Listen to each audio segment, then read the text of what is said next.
कुछ बेनतियां ਜਿਹੜੀਆਂ ਪਹਿਲਾਂ ਸਪੀਕਰਸ ਨੇ ਵੱਖੋ-ਵੱਖ ਪੁਆਇੰਟ ਜਿਹੜੇ ਰੇਜ਼ ਕੀਤੇ ਆ ਉਹਨਾਂ ਨੂੰ ਇਕੱਠੀਆਂ ਕਰਕੇ ਜੋ ਸਾਡਾ ਐਕਸ਼ਨ ਪਲਾਨ ਹੋਣਾ ਚਾਹੀਦਾ ਜਿਹੜਾ ਸਾਡਾ ਪਰਸਪੈਕਟਿਵ ਹੋਣਾ ਚਾਹੀਦਾ ਅੱਜ ਦੇ ਮੁੱਦਿਆਂ ਬਾਰੇ ਉਹਦੇ ਬਾਰੇ ਕੁਝ ਬੇਨਤੀਆਂ ਨੇ। ਸੋ ਜਿਹੜੀ ਗੱਲ ਸਭ ਤੋਂ ਜ਼ਿਆਦਾ ਇੰਪੋਰਟੈਂਟ ਆ ਜਿਹੜੀ ਦੀਪ ਸਿੰਘ ਸਿੱਧੂ ਦੀ ਜਿਹੜੀ ਖਾਸ ਕੰਟਰੀਬਿਊਸ਼ਨ ਆ ਸਾਡੇ ਅੱਜ ਦੇ ਸਮੇਂ ਦੇ ਵਿੱਚ ਜਿਹੜੀ ਉਹਨਾਂ ਦੀ ਖਾਸ ਕੰਟਰੀਬਿਊਸ਼ਨ ਆ ਸਿੱਖਾਂ ਦੇ ਇਸ ਸਮੇਂ ਦੀ ਇਸ ਮੂਵਮੈਂਟ ਦੇ ਵਿੱਚ ਉਹ ਇਹ ਹੈ ਵੀ ਉਹਨਾਂ ਨੇ ਜਿਹੜੀ ਸਿੱਖ ਸਫਰਿੰਗ ਆ ਜਾਂ ਸਿੱਖ ਪੇਨ ਆ ਉਹਨੂੰ ਇੱਕ ਨਵੇਂ ਤਰੀਕੇ ਸਮਝਣ ਦੇ ਸਾਨੂੰ ਟੂਲ ਦਿੱਤੇ। ਇਹਦਾ ਕੀ ਮਤਲਬ ਆ? ਇਹਦਾ ਸਪੈਸੀਫਿਕਲੀ ਮਤਲਬ ਇਹ ਆ ਵੀ ਜਦੋਂ ਤੱਕ ਤੁਹਾਡੀ ਸਫਰਿੰਗ ਨੂੰ ਬਿਆਨ ਕਰਨ ਦਾ ਤਰੀਕਾ ਤੇ ਜਿਹੜਾ ਇਡੀਅਮ ਤੁਸੀਂ ਵਰਤਦੇ ਆ ਆਪਦੀ ਸਫਰਿੰਗ ਦੀ ਗੱਲ ਕਰਨ ਦਾ, ਜਦੋਂ ਤੁਸੀਂ ਲੋਕਾਂ ਦੇ ਸਾਹਮਣੇ ਦੁਨੀਆ ਦੇ ਸਾਹਮਣੇ ਈਵਨ ਆਪਦੀ ਕਮਿਊਨਿਟੀ ਸਾਹਮਣੇ ਜਦੋਂ ਆਪਦੀ ਕੌਮੀ ਦੁੱਖ ਦਾ ਜਾਂ ਇੱਕ ਕਮਿਊਨਲ ਸਫਰਿੰਗ ਦੀ ਗੱਲ ਕਰਨੀ ਆ ਉਹ ਜਿਹੜੀ ਕਨਸੈਪਚੁਅਲ ਫਰੇਮਵਰਕ ਜਿਹੜੇ ਵਰਤੇ ਜਾਂਦੇ ਆ ਜਿਹੜੇ ਢਾਂਚੇ ਦੇ ਵਿੱਚ ਉਹ ਗੱਲ ਕੀਤੀ ਜਾਂਦੀ ਆ ਜਾਂ ਜੇ ਕਹਿ ਲਓ ਵੀ ਜਿਹੜੇ ਕਨਸੈਪਚੁਅਲ ਢਾਂਚਿਆਂ ਦੇ ਵਿੱਚ ਤੁਹਾਨੂੰ ਗੱਲ ਕਰਨ ਦੀ ਇਜਾਜ਼ਤ ਦਿੱਤੀ ਜਾਂਦੀ ਆ ਉਹ ਭੰਨਣ ਦੀ ਬਹੁਤ ਜ਼ਰੂਰੀ ਲੋੜ ਹੁੰਦੀ ਆ। ਸੋ ਦੀਪ ਸਿੰਘ ਦੀ ਖਾਸੀਅਤ ਇਹ ਸੀ ਵੀ ਉਹਨਾਂ ਨੇ ਹੋਰ ਸਾਰੀਆਂ ਜਿਹੜੀਆਂ ਐਗਜ਼ਿਸਟਿੰਗ ਧਿਰਾਂ ਆ ਉਹਨਾਂ ਦੇ ਵਿੱਚ ਆਪਣੇ ਹੋਰ ਪੰਥਕ ਵੀ ਆ ਜਾਂਦੇ ਆ ਜਿਨ੍ਹਾਂ ਦੀ ਮੈਂ ਸਿੰਸੀਅਰਿਟੀ ਨੂੰ ਡਾਊਟ ਕਰਦਾ ਪਰ ਜਿਹੜੀ ਉਹਨਾਂ ਦੀ ਸਮਝ ਆ ਉਹ ਡੈਫੀਨਿਟਲੀ ਡਾਊਟ ਕੀਤੀ ਜਾ ਸਕਦੀ ਆ। ਦੀਪ ਸਿੱਧੂ ਨੇ ਹੋਰ ਸਾਰਾ ਜਿਹੜਾ ਐਗਜ਼ਿਸਟਿੰਗ ਸਪੈਕਟਰਮ ਸੀਗਾ ਸਾਰੇ ਦਾ ਸਾਰਾ ਜਿਹਦੇ ਵਿੱਚ ਲੈਫਟ ਦੇ ਵਿੱਚ ਕਾਮਰੇਡ ਵੀ ਆ, ਰੈਡੀਕਲਸ ਵੀ ਆ, ਲਿਬਰਲਸ ਵੀ ਆ, ਪ੍ਰੋਗਰੈਸਿਵ ਵੀ ਆ ਤੇ ਰਾਈਟ ਵਿੰਗ ਹਿੰਦੂ ਇੰਡੀਆ ਤਾਂ ਹੈ ਹੀ ਆ। ਉਹਨੇ ਉਹ ਸਾਰੇ ਦੇ ਸਾਰੇ ਸਪੈਕਟਰਮ ਨੂੰ ਚੰਗੀ ਤਰ੍ਹਾਂ ਸਮਝ ਕੇ ਇੱਕ ਨਵਾਂ ਸਿੱਖ ਪਰਸਪੈਕਟਿਵ ਤੋਂ ਡਾਇਗਨੋਸ ਕਰਨ ਦਾ ਲੈਂਸ ਦਿੱਤਾ ਸਾਨੂੰ ਆਪਦੀ ਸਫਰਿੰਗ ਆਪਦਾ ਲਿਵਡ ਐਕਸਪੀਰੀਅੰਸ ਸਮਝਣ ਲਈ ਇੱਕ ਨਵਾਂ ਨਜ਼ਰੀਆ ਦਿੱਤਾ ਤੇ ਉਹਦੇ ਵਿੱਚ ਕੁਝ ਖਾਸ ਜਿਹੜੇ ਪੁਆਇੰਟ ਜਿਹੜੇ ਉਹਨਾਂ ਨੇ ਰੇਜ਼ ਕੀਤੇ ਤੇ ਜਿਹੜਾ ਸਾਡਾ ਫਰਜ਼ ਬਣਦਾ ਵੀ ਅੱਜ ਦੀ ਜੇ ਅਸੀਂ ਇਹ ਮੋਮੈਂਟਮ ਬਣਿਆ ਕੌਮ ਦੇ ਵਿੱਚ ਜਦੋਂ ਇੱਕ ਕੰਪਲੀਟ ਕਲੈਕਟਿਵ ਕੈਥਾਰਸਿਸ ਦੇ ਵਿੱਚੋਂ ਅਸੀਂ ਲੰਘ ਰਹੇ ਆ ਇੱਕ ਟਰੌਮੈਟਿਕ ਐਕਸਪੀਰੀਅੰਸ ਹੈ ਸਾਰੀ ਕੌਮ ਵਾਸਤੇ ਤਾਂ ਜਿਹੜੀ ਉਹਦੀ ਮੇਨ ਕੰਟਰੀਬਿਊਸ਼ਨ ਸੀ ਦੀਪ ਸਿੰਘ ਦੀ ਉਹਨੂੰ ਅਸੀਂ ਹੋਰ ਗਾਂ ਲੈ ਕੇ ਜਾਈਏ। ਸੋ ਦੀਪ ਸਿੰਘ ਨੇ ਇਹ ਕੈਟੇਗੋਰਿਕਲੀ ਜਦੋਂ ਸਾਡੇ ਨਾਲ ਉਹਨੇ ਬਰਕਲੀ ਦੇ ਵਿੱਚ ਇਵੈਂਟ ਵੀ ਕੀਤਾ ਅਸੀਂ ਉਹਦਾ ਜਦੋਂ ਸ਼ੁਰੂ ਫਾਰਮਰਸ ਪ੍ਰੋਟੈਸਟ ਸ਼ੁਰੂ ਹੋਇਆ ਉਦੋਂ ਅਸੀਂ ਦੀਪ ਸਿੰਘ ਦਾ ਬਰਕਲੀ ਸਟੂਡੈਂਟਸ ਦੇ ਥਰੂ ਇੱਕ ਲੈਕਚਰ ਵੀ ਰਖਾਇਆ ਸੀ ਉਹਦੇ ਵਿੱਚ ਅਸੀਂ ਕਾਨਫਰੰਸ ਵੀ ਕੀਤੀ ਸੀ ਗੱਲ ਕੀਤੀ ਸੀ ਉਹਦੇ ਵਿੱਚ ਵੀ ਇਹਨੇ ਇਹ ਗੱਲਾਂ ਪੁਆਇੰਟ ਆਊਟ ਕੀਤੀਆਂ। ਸੋ ਮੈਂ ਉਹਦੇ ਉੱਤੇ ਕੁਝ ਬਿਲਡ ਕਰਕੇ ਕੁਝ ਪੁਆਇੰਟਸ ਰੱਖਣੇ ਚਾਹੁੰਦਾ। The problem, the suffering of Sikhs in the South Asian continent is not the suffering of a factory worker. It's not the suffering of a politically, economically exploited worker. Deep Singh Sidhu understood that the nature of Sikh suffering and the nature of suffering of those who exist outside of the Western world cannot be reduced to the political economic paradigm or what we know as the Marxist liberal socio-economic analysis of suffering. So ਉਹਨਾਂ ਨੇ ਗੱਲ clear ਬਹੁਤ ਵੱਡੇ ਪੱਧਰ ਤੇ ਲੈ ਕੇ ਆਂਦੀ ਵੀ ਜਿਹੜੀ ਸਾਡੀ ਸਫਰਿੰਗ ਹੈ ਸਾਡੀ ਕੌਮ ਦੀ ਸਫਰਿੰਗ ਆ ਉਹ ਸਿਰਫ ਕੁਝ ਹੱਕਾਂ ਵਾਸਤੇ ਜਾਂ ਕੁਝ ਖਾਸ ਸਿਆਸੀ ਜਾਂ ਇਕਨੋਮਿਕ ਜਾਂ ਆਰਥਿਕ ਮਜਬੂਰੀਆਂ ਜਾਂ ਐਕਸਪਲੋਇਟੇਸ਼ਨ ਕਰਕੇ ਨਹੀਂ। ਸਾਡੀ ਸਫਰਿੰਗ ਇਹ ਨਹੀਂ ਕਿ ਵੀ ਸਾਨੂੰ ਇਕਨੋਮਿਕ ਐਕਸਪਲੋਇਟੇਸ਼ਨ ਹੋ ਰਹੀ ਆ ਸਾਡੀ ਸਫਰਿੰਗ ਇਹ ਨਹੀਂ ਵੀ ਸਾਨੂੰ ਪੋਲੀਟੀਕਲ ਰੈਪਰੈਜ਼ੈਂਟੇਸ਼ਨ ਨਹੀਂ ਮਿਲ ਰਹੀ ਇਹ ਸਾਰਾ ਕੁਝ ਹੈਗਾ ਪਰ ਇਹ ਸਾਰਾ ਕੁਝ ਸਾਡੀ ਸਫਰਿੰਗ ਦਾ ਜਿਹੜਾ ਮੁੱਢ ਦਾ ਧੁਰੋਂ ਸੱਚ ਆ ਉਹ ਨਹੀਂਗਾ। ਇਹਦੇ ਵਿੱਚ ਇੱਕ ਐਕਸਪਲੇਨੇਸ਼ਨ ਦੀ ਪਾਵਰ ਹੈਗੀ ਆ ਇਸ ਐਨਾਲਿਸਿਸ ਦੇ ਵਿੱਚ ਜਦੋਂ ਸਾਰਾ ਕੁਝ ਇਕਨੋਮਿਕਸ ਦੇ ਰਾਹੀਂ ਦੇਖਦੇ ਆ ਪਰ ਉਹ ਜਿਹੜੇ ਸਾਡੀ ਸਫਰਿੰਗ ਦਾ ਸੱਚ ਆ ਉਹਨੂੰ ਨਹੀਂ ਬਿਆਨ ਕਰਦਾ।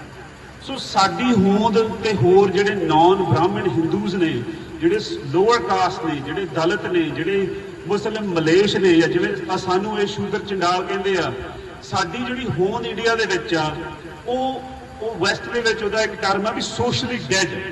ਸਾਡੀ ਐਗਜ਼ਿਸਟੈਂਸ ਸੋਸ਼ਲ ਡੈਥ ਦੀ ਐਗਜ਼ਿਸਟੈਂਸ ਆ। ਸੋਸ਼ਲ ਡੈਥ ਦੀ ਐਗਜ਼ਿਸਟੈਂਸ ਦੇ ਵਿੱਚ ਤਿੰਨ ਚੀਜ਼ਾਂ ਆ ਜਿਹੜੀਆਂ ਬਹੁਤ ਮਹੱਤਵਪੂਰਨ ਹੁੰਦੀਆਂ। ਇੱਕ ਜਦੋਂ ਤੁਹਾਡੇ ਤੇ ਵਾਇਲੈਂਸ ਹੋਣਾ the violence that you're inflicted upon, that you're open to, is a gratuitous violence. It's a violence without logic. It's a violence without utility. It's a violence that goes beyond any type of a political rationality. The evidence of this is the type of violence that Sikhs faced in the capital of Delhi in 1984. Those who know about genocide studies, the scholars who study genocide, have commented on the phenomena of the Sikh genocide. And they have pointed out that it set a new paradigm, it set a new parameter on what one human being could do to another. जिस तरह की वैशी, ritualistic ਤੇ ਨੌਨਸੈਂਸਿਕਲ violence ਸਿੱਖਾਂ ਨੇ face ਕੀਤੀ ਹੈ ਸਾਰੇ ਹਿੰਦੁਸਤਾਨ ਦੇ ਵਿੱਚ, ਖਾਸ ਕਰਕੇ 47 ਤੋਂ ਲੈ ਕੇ 84 ਤੱਕ, ਪਰ ਜੋ 84 ਦੇ ਵਿੱਚ ਵੀ ਹੋਇਆ ਉਹਦਾ ਵੀ ਕੋਈ ਮੇਲ ਨਹੀਂ ਮਿਲਦਾ, ਜਿੱਥੇ ਤੁਸੀਂ ਇੱਕ ਸਾਰੀ ਕਮਿਊਨਿਟੀ, ਮਲਟੀਪਲ ਜਨਰੇਸ਼ਨਸ, ਬੱਚਿਆਂ ਤੋਂ ਲੈ ਕੇ ਉਹਨਾਂ ਦੇ ਮਾਪਿਓ, ਉਹਨਾਂ ਦੇ ਬਜ਼ੁਰਗ, ਸਾਰੇ ਤੁਹਾਡੀ ਐਕਟਿਵ ਜੈਨੋਸਾਈਡ ਦੇ ਵਿੱਚ ਪਾਰਟਿਸਿਪੇਟ ਕਰਦੇ ਆ। ਬੱਚਿਆਂ ਤੋਂ ਲੈ ਕੇ ਬਜ਼ੁਰਗਾਂ ਤੱਕ ਸਾਰੀ ਦੀ ਸਾਰੀ ਜਿਹੜੀ ਤੁਹਾਡੀ ਫੈਮਿਲੀ ਆ, ਕਮਿਊਨਿਟੀ ਆ, ਕਿਸੇ ਇੱਕ ਕੌਮ ਨੂੰ ਖਤਮ ਕਰਨ ਤੇ ਉਹਨਾਂ ਨੂੰ ਜਿਉਂਦਿਆਂ ਸਾੜ ਕੇ ਤਮਾਸ਼ਾ ਦੇਖਦੀ। ਸੋ ਇਹ ਲੌਜਿਕ, ਇਹਦੇ ਪਿੱਛੇ ਕੋਈ ਲੌਜਿਕ ਨਹੀਂਗਾ, ਕਿਉਂਕਿ ਸਿੱਖਾਂ ਦੇ ਕੋਲੋਂ ਸਿੱਖ ਇੰਨੇ ਹਾਰਡ ਵਰਕਿੰਗ ਤੇ ਇੰਨੇ ਪ੍ਰੋ ਇੰਡੀਅਨ ਨੇਸ਼ਨ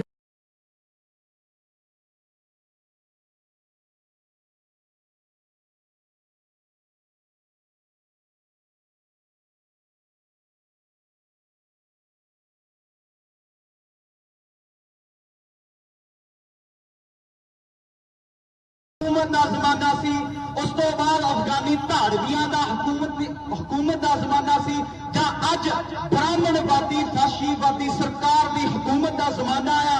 वो सच हमेशा हर एक सरकार को रड़कदा रहेगा। वो सच की पैरवाई, उस सच नूं रूपमान वीरदीप सिद्धू कर रहा सी। वो सच बर्दाश्त नहीं किया गया, पर इंडियन गवर्नमेंट नूं ते सरकार नूं असीं सारे सिख 7 समुद्रां तो पार बैठे हुए भी दसना चाहते हैं कि तुसीं एक दीप नूं मारिया और लखां दीप जाके होणगे। तुसीं एक दीवे नूं बुझाउण दी कोशिश कीती, हमेशा दीवे दुनिया दे कोने कोने ते हमेशा अपना चांदनी मुनारा बन के पंथ की लड़ाई अग्गे तोड़दे रहणगे।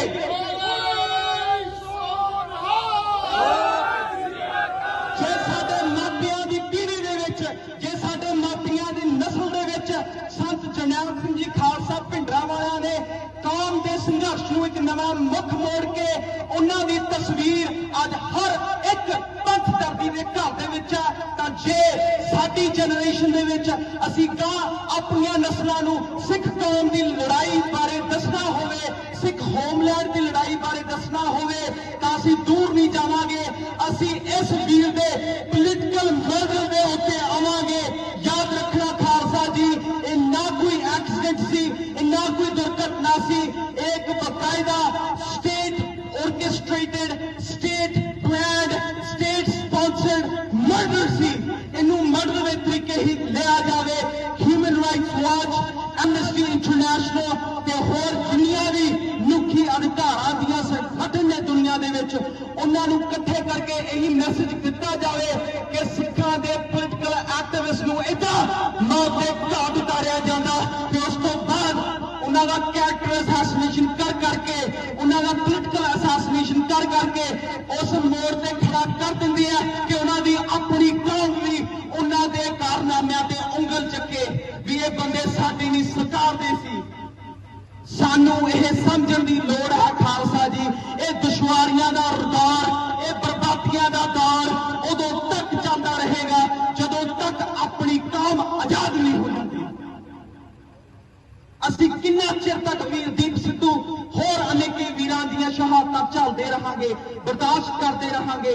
सानू नित्ते मेहना मारिया जाता है कि इंडिया बदल गया है, इंडिया दे विच सिखां नूं जां होर घट गिणतियां नूं नहीं उन्हां दे नाल दुर्व्यवहार किया जाता।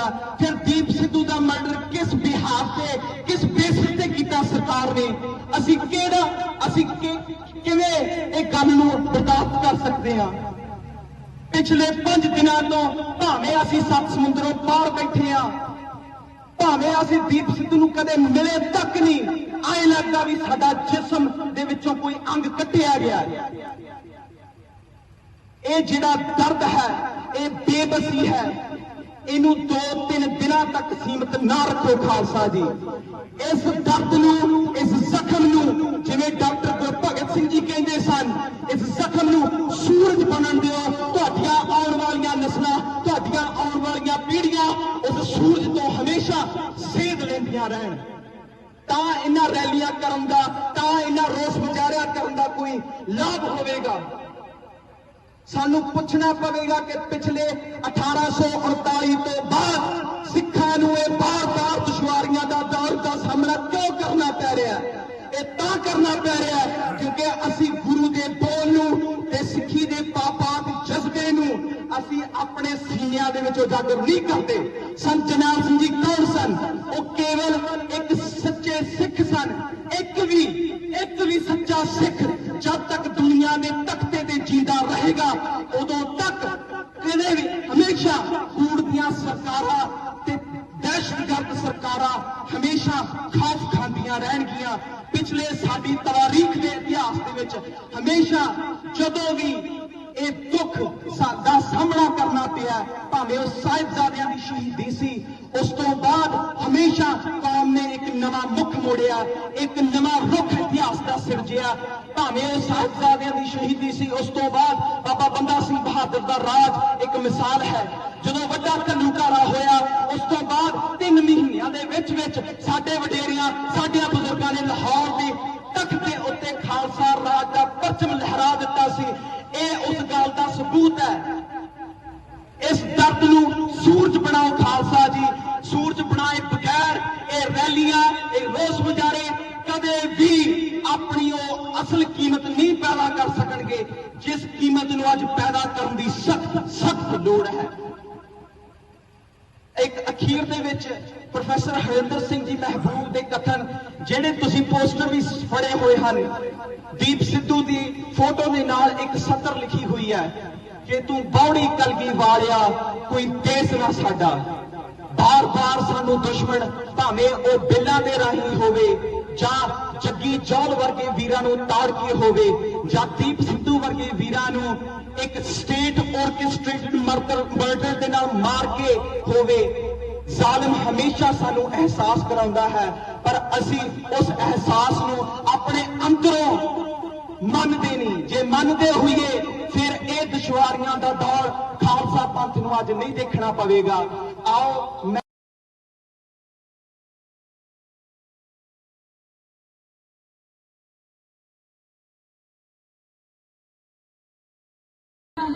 ਇੱਕ ਬਾਗ ਰੋਲੇ ਦੇ ਵਾਂਗੂ ਦੀਪਵੀਰ ਪੰਜਾਬ ਦੀ ਧਰਤੀ ਤੇ ਆਇਆ, ਤੇ ਉਹ ਐਦਾਂ ਹੀ ਨਹੀਂ, ਉਹ ਇੱਕ ਲਕੀਰ ਖਿੱਚ ਕੇ ਆਇਆ, ਸੱਚਿਓ ਇੱਕ ਤੂਫਾਨ ਬਣ ਕੇ ਆਇਆ। ਆਉਂਦੀ ਸਾਰ ਉਹਨੇ ਪੰਜਾਬ ਦੇ ਵਿੱਚ ਇੱਕ ਗੱਲ ਸਪਸ਼ਟ ਕਰਤੀ ਕਿ ਪੰਜਾਬ ਆ ਜਿਹੜਾ ਉਹ ਕੋਈ ਸਾਰਥਿਕ ਲੜਾਈ ਨਹੀਂ ਲੜ ਰਿਹਾ, ਪੰਜਾਬ ਆਪਣੀ ਹੋਂਦ ਦੀ ਲੜਾਈ ਲੜ ਰਿਹਾ। ਤੇ ਉਸ ਵੀਰ ਦੀ ਇਹ ਗੱਲ ਪੰਜਾਬ 'ਚ ਇਸ ਪੱਧਰ ਤੱਕ ਗੂੰਜ ਉੱਠੀ ਜਿਸ ਦਾ ਅਸੀਂ ਪ੍ਰਗਟਾਵਾ 26 ਨਵੰਬਰ ਨੂੰ ਵੇਖਿਆ, ਜਦੋਂ ਪੰਜਾਬ ਦੇ ਨੌਜਵਾਨਾਂ ਨੇ ਬੈਰੀਕੇਡ ਵਧਾ ਕੇ ਮਾਰੇ ਤੇ ਦਿੱਲੀ ਵੱਲ ਨੂੰ ਹੋ ਲਏ। ਸ਼ੰਭੂ ਬਾਰਡਰ ਤੇ ਉਹ ਚਮਕਦਾ ਚਿਹਰਾ ਹੁੰਜੇ ਚੌਂਕੜੀ ਮਾਰ ਕੇ ਕਿਤੇ ਬਜ਼ੁਰਗਾਂ 'ਚ ਬੈਠਾ ਸੀ ਤੇ ਇੱਕ ਪੱਤਰਕਾਰ ਵੀਰ ਨੇ ਪੁੱਛਿਆ ਵੀ ਭਾਈ ਬਾਈਆ ਤੁਹਾਡੇ ਹੱਥ 'ਚ ਕਿਤਾਬ ਆ ਕਿਤਾਬ ਤੇ ਤੁਸੀਂ ਕਦੋਂ ਦੇ ਕੁਝ ਵਾਈ ਜਾਂਦੇ ਹੋ, ਮੜ ਜਾ ਸੁਣਾਓ ਕੀ ਲਿਖਿਆ ਤੁਸੀਂ। ਤਾਂ ਹੱਸ ਕੇ ਬਾਈ ਨੇ ਕਿਹਾ, ਕਹਿੰਦਾ ਹਰ ਮਿੱਟੀ ਦੀ ਆਪਣੀ ਖਾਸਲਤ, ਹਰ ਮਿੱਟੀ ਦੀ ਆਪਣੀ ਖਾਸਲਤ, ਹਰ ਮਿੱਟੀ ਕੁੱਟਿਆਂ ਨਹੀਂ ਭੁਰਦੀ, ਹਰ ਜ਼ਖਮੀ ਮੱਥਾ ਨਹੀਂ ਝੁਕਦਾ, ਬੰਨ ਲਾਇਆ ਹੱਥਾਂ ਨਹੀਂ ਰੁਕਦੀ। ਉਸ ਦਿਨ ਉਹ ਵੀਰ ਉੱਥੇ ਬੈਠਾ ਨਾ ਕਿ ਸਿਰਫ ਆਪਣੇ ਕਿਰਦਾਰ ਨੂੰ ਸਿਰਜ ਰਿਹਾ ਸੀ, ਬਲਕਿ ਪੰਜਾਬ ਦੀ ਨੌਜਵਾਨੀ ਲਈ ਸੰਤ ਜੀ ਹੁਣਾਂ ਵਾਲੇ ਰਾਹ ਨੂੰ ਰੌਸ਼ਨ ਕਰਨ ਦੀ ਤਿਆਰੀ ਕਰ ਰਿਹਾ ਸੀ। ਸਾਨੂੰ 7 ਸਮੁੰਦਰ ਪਾਰ ਬੈਠਿਆਂ ਨੂੰ ਇੰਜ ਲੱਗਦਾ ਸੀ ਵੀ ਜੋ ਸਾਡੇ ਮਨ 'ਚ ਆ, ਜੋ ਗੱਲ ਸਾਡੇ ਦਿਲ ਦੇ ਵਿੱਚ ਆ, ਉਹ ਗੱਲ ਉਸ ਵੀਰ ਦੇ ਮੂੰਹ ਤੇ ਸੀਗੀ। ਉਸ ਵੀਰ ਨੇ ਕੁਝ ਹੀ ਮਹੀਨਿਆਂ ਦੇ ਵਿੱਚ ਇੰਨੇ ਮੋਹ ਨਾਲ, ਇੰਨੇ ਪਿਆਰ ਨਾਲ, ਸਮਝਦਾਰੀ ਨਾਲ, ਸੁਹਿਰਦਤਾ ਨਾਲ ਸਾਰੇ ਪੰਜਾਬ ਨੂੰ ਗੁਰੂ ਨਾਨਕ ਪਾਤਸ਼ਾਹ ਦੇ ਫਲਸਫੇ ਤੋਂ ਲੈ ਕੇ 10ਵੇਂ ਪਾਤਸ਼ਾਹ ਦੀ ਖਾਲਸੇ ਦੀ ਸਿਰਜਣਾ ਤੱਕ ਸਾਰਾ ਕੁਝ ਸਮਝਾਤਾ। ਤੇ ਸਾਰੀਆਂ ਗੱਲਾਂ ਉਹ ਪੰਜਾਬ ਦੇ ਵਿੱਚ ਗੂੰਜੀਆਂ ਤੇ ਸਾਰਿਆਂ ਦੇ ਦਿਲਾਂ ਦੇ ਵਿੱਚ ਇਹਨਾਂ ਗੱਲਾਂ ਨੇ ਘਰ ਕੀਤਾ। ਜੇ ਅਸੀਂ ਕੁਝ ਦੀਪਵੀਰ ਤੋਂ ਸਿੱਖਣਾ ਤਾਂ ਇੱਕ ਗੱਲ ਹੈਗੀ ਆ ਕਿ ਉਸ ਵੀਰ ਨੇ ਇੰਨੀ ਜ਼ਿਆਦਾ ਨਫ਼ਰਤ ਝੱਲੀ, ਫੌਜਾਂ ਦੁਸ਼ਮਣਾਂ ਦੀਆਂ ਉਹਦੇ ਆਲੇ ਦਾਲੇ ਸੀਗੀਆਂ, ਪਰ ਉਹਦੇ ਵਿੱਚੋਂ ਕਿਸੇ ਦੇ ਪ੍ਰਤੀ ਕੋਈ ਨਫ਼ਰਤ ਨਹੀਂ ਝਲਕੀ, ਉਹਨੇ ਝਲਕਣ ਨਹੀਂ ਦਿੱਤੀ। ਜਿੰਨੇ ਉਹਦੇ ਦੁਸ਼ਮਣ ਬਣੀ ਗਏ ਉਹਨਿਆਂ ਨੂੰ ਇਹ ਮਾਫ ਕਰੀ ਗਿਆ। ਧੜੇਬਾਜ਼ੀ ਤੋਂ ਉੱਠ ਕੇ ਗਰਾਊਂਡ ਲੈਵਲ ਤੇ ਜਾ ਕੇ ਪੰਜਾਬ ਦੇ ਵਿੱਚ ਵਿਚਰਿਆ ਤੇ ਪੰਜਾਬ ਦੇ ਲੋਕਾਂ ਨੂੰ ਜੋੜਿਆ। ਇਹਨਾਂ ਬਾਤਾਂ ਨੇ ਮੇਰੇ ਤੇ ਵੀ ਬਹੁਤ ਜ਼ਿਆਦਾ ਅਸਰ ਕੀਤਾ। ਮੈਂ ਉਹਨਾਂ ਵਰਤਾਰਿਆਂ ਤੋਂ, ਵਿਚਾਰਾਂ ਤੋਂ ਇੰਨਾ ਜ਼ਿਆਦਾ ਪ੍ਰਭਾਵਿਤ ਹੋਈ ਕਿ ਐਵੇਂ ਚਿੱਤ ਕਰਦਾ ਸੀ ਵੀ ਇਹਨਾਂ ਹੀ ਗੱਲਾਂ ਨੂੰ ਸੁਣੀ ਜਾਈਏ। ਸ਼ੰਭੂ ਮੋਰਚੇ ਦਾ ਲਾਈਵ ਲਾ ਕੇ ਇਹਨੂੰ ਹੀ ਸੁਣੇ ਜਾਈਏ। ਜਿਹੜਾ ਵੀ ਆਉਂਦਾ ਇਹਨਾਂ ਦੀਆਂ ਸਾਰਿਆਂ ਦੀਆਂ ਸਪੀਚਾਂ, ਗੱਲਾਂ ਬਾਤਾਂ ਇੰਨੀਆਂ ਚੰਗੀਆਂ ਲੱਗਦੀਆਂ ਸੀ ਵੀ ਇਹਨਾਂ ਨੂੰ ਹੀ ਸੁਣੀ ਜਾਈਏ। ਤੇ ਸਾਨੂੰ ਇੱਥੇ ਬਾਹਰ ਬੈਠਿਆਂ ਨੂੰ ਟੇਕ ਹੈ ਨਹੀਂ ਸੀਗੀ, ਬਸ ਉਹਨਾਂ ਦੀਆਂ ਹੀ ਗੱਲਾਂ ਸੁਣੀ ਜਾਂਦੇ ਸੀ। ਜਦ ਵੀ ਕੁਝ ਦੇਖਦੀ ਸੀਗੀ ਤਾਂ ਜਦੇ ਕੁਛ ਨਾ ਕੁਛ ਵਾਹੁਣ ਲੱਗ ਜਾਂਦੀ ਸੀਗੀ। ਤੇ ਹੁਣ ਮੈਨੂੰ ਏਦਾਂ ਲੱਗਦਾ ਵੀ ਮੈਂ ਜ਼ਿੰਦਗੀ 'ਚ ਜੇ 4 ਝੀਟਾਂ ਮਾਰੀਆਂ ਨੇ ਤਾਂ ਉਹ ਵੀਰ ਨੇ ਮੇਰੀਆਂ ਉਹ ਲੇਖੇ ਲਾਤੀਆਂ।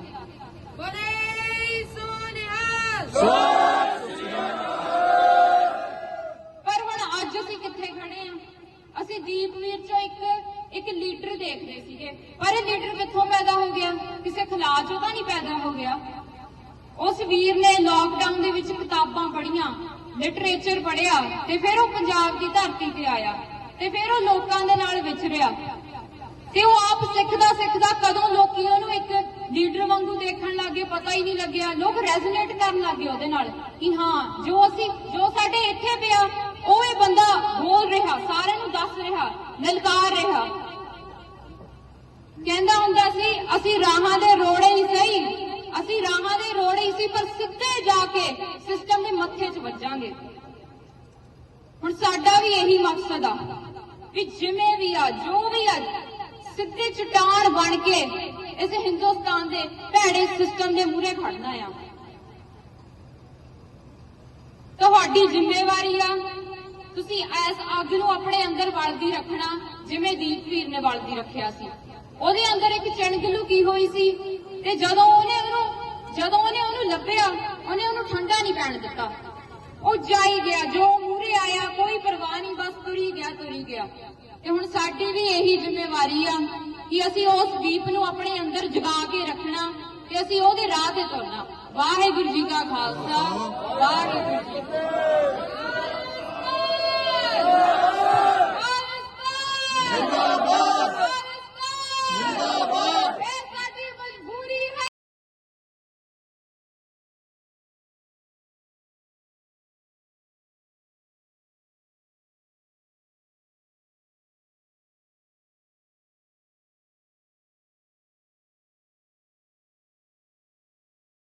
ਵਾਹਿਗੁਰੂ ਜੀ ਕਾ ਖਾਲਸਾ, ਵਾਹਿਗੁਰੂ ਜੀ ਕੀ ਫਤਿਹ।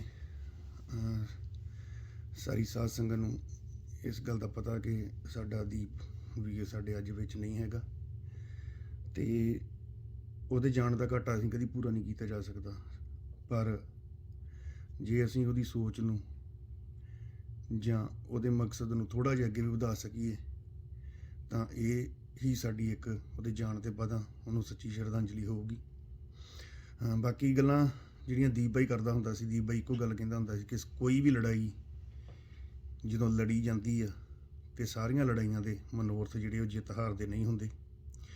ਕੁਝ ਲੜਾਈਆਂ ਜਿਹੜੀਆਂ ਹੁੰਦੀਆਂ ਵਾ ਆਪਣੇ ਲੋਕਾਂ ਨੂੰ ਜਗਾਉਣ ਵਾਸਤੇ, ਆਪਣੇ ਯੂਥ ਨੂੰ ਆਪਣੇ ਇਤਿਹਾਸ ਤੋਂ, ਆਪਣੇ ਵਜੂਦ ਤੋਂ ਤੇ ਆਪਣੇ ਜਿਹੜਾ ਆਉਣ ਵਾਲਾ ਸਮਾਂ ਵਾ ਉਹਦੇ ਬਾਰੇ ਚਿੰਤਨ ਕਰਨ ਲਈ ਵੀ ਹੁੰਦੀਆਂ ਨੇ।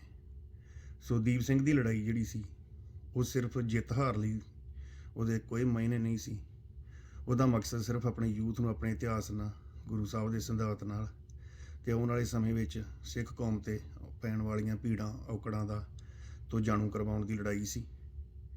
ਤੇ ਉਹਦੀ ਆਖਰੀ ਇੱਛਾ ਵੀ ਇਹੀ ਸੀ ਕਿ ਜੇ ਬਾਈ ਚਾਂਸ ਉਹਨੂੰ ਕੁਝ ਹੁੰਦਾ ਤਾਂ ਇਸ ਲੜਾਈ ਨੂੰ ਜਾਰੀ ਰੱਖਿਆ ਜਾਵੇ।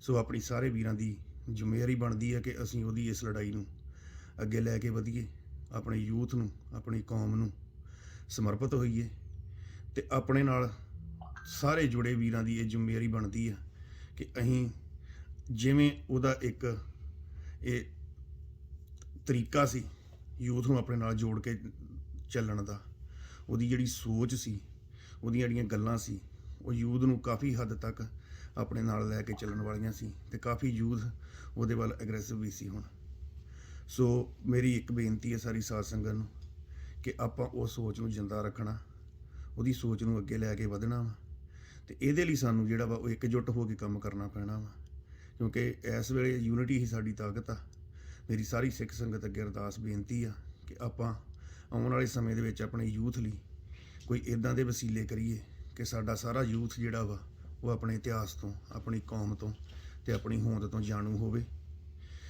ਤੇ ਮੈਂ ਬੇਨਤੀ ਕਰਦਾ ਸਾਰੇ ਵੀਰਾਂ ਨੂੰ ਕਿ ਹੁਣ ਵੱਖ-ਵੱਖ ਚੱਲਣ ਦੇ ਰਾਹ ਜਿਹੜੇ ਆ ਉਹ ਭਾਵੇਂ ਸਾਡੇ ਵੱਖ ਨੇ, ਸਾਡੀ ਸੋਚ ਕਈਆਂ ਮਸਲਿਆਂ ਦੇ ਉੱਤੇ ਨਹੀਂ ਰਲਦੀ, ਕਈ ਮਸਲਿਆਂ ਦੇ ਉੱਤੇ ਅਸੀਂ ਇੱਕ ਦੂਜੇ ਨਾਲ ਥੋੜ੍ਹੇ ਬਹੁਤੇ ਮਤਭੇਦ ਰੱਖ ਕੇ ਚੱਲਦੇ ਹਾਂ, ਪਰ ਜੇ ਦੀਪ ਦੀ ਗੱਲ ਤੇ ਆਪਾਂ ਗੌਰ ਕਰੀਏ ਤਾਂ ਆਪਾਂ ਕੁਝ ਮਸਲਿਆਂ ਤੇ ਸਾਡਾ ਮਤ ਜਿਨ੍ਹਾਂ ਤੇ ਇੱਕ ਵਾ, ਅਸੀਂ ਉਹਨਾਂ ਤੇ ਇਕਜੁੱਟ ਹੋ ਕੇ ਚੱਲੀਏ। ਸੋ ਮੇਰੀ ਬੇਨਤੀ ਆ ਕਿ ਆਓ ਆਪਾਂ ਥੋੜ੍ਹੇ ਜਣੇ ਰਲ ਕੇ ਛੋਟੀਆਂ ਟੀਮਾਂ ਬਣਾ ਕੇ ਕਿਸੇ ਨਾ ਕਿਸੇ ਕਾਰਜ ਵਿੱਚ ਹਿੱਸਾ ਲਈਏ, ਜਿਸ ਕਾਰਜ ਦੇ ਨਾਲ ਸਾਡੀ ਯੂਥ, ਸਾਡੀ ਆਉਣ ਵਾਲੀ ਪੀੜ੍ਹੀ ਨੂੰ ਜਿਹੜਾ ਵਾ ਆਪਣੇ ਇਤਿਹਾਸ ਤੋਂ ਤੇ ਆਪਣੇ ਆਉਣ ਵਾਲੀਆਂ ਮੁਸ਼ਕਲਾਂ ਤੋਂ ਜਿਹੜਾ ਵਾ ਜਾਣੂ ਕਰਵਾ ਸਕੀਏ।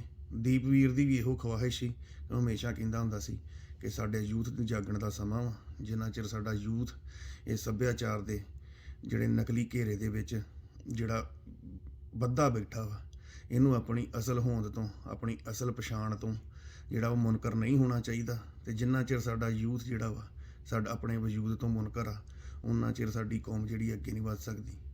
ਆਪਣੇ ਸਾਰਿਆਂ ਦਾ ਫਰਜ਼ ਆ ਕਿ ਆਪਾਂ ਉਹਦੀ ਸੋਚ ਨੂੰ ਅੱਗੇ ਲੈ ਕੇ ਚੱਲੀਏ, ਇਕਜੁੱਟ ਹੋ ਕੇ ਸਾਰੇ ਜਾਣੇ ਆਪਣੀ ਕੌਮ ਦੇ ਸ਼ਹੀਦਾਂ ਦੇ ਤੇ ਆਪਣੇ ਗੁਰੂ ਸਾਹਿਬ ਦੇ, ਆਪਣੇ ਕੌਮੀ ਯੋਧਿਆਂ ਦੇ ਦੱਸੇ ਰਾਹ ਦੇ ਉੱਤੇ ਚੱਲਣ ਦੀ ਕੋਸ਼ਿਸ਼ ਕਰੀਏ ਤੇ ਆਉਣ ਵਾਲੇ ਸਮੇਂ ਦੇ ਵਿੱਚ ਆਪਾਂ ਸਾਰੇ ਇੱਕ ਹੋ ਕੇ ਇਸ ਮਕਸਦ ਨੂੰ ਜਿਹੜਾ ਵਾ ਉਹ ਅੱਗੇ ਲੈ ਕੇ ਚੱਲੀਏ। ਵਾਹਿਗੁਰੂ ਜੀ ਕਾ ਖਾਲਸਾ, ਵਾਹਿਗੁਰੂ ਜੀ ਕੀ ਫਤਿਹ।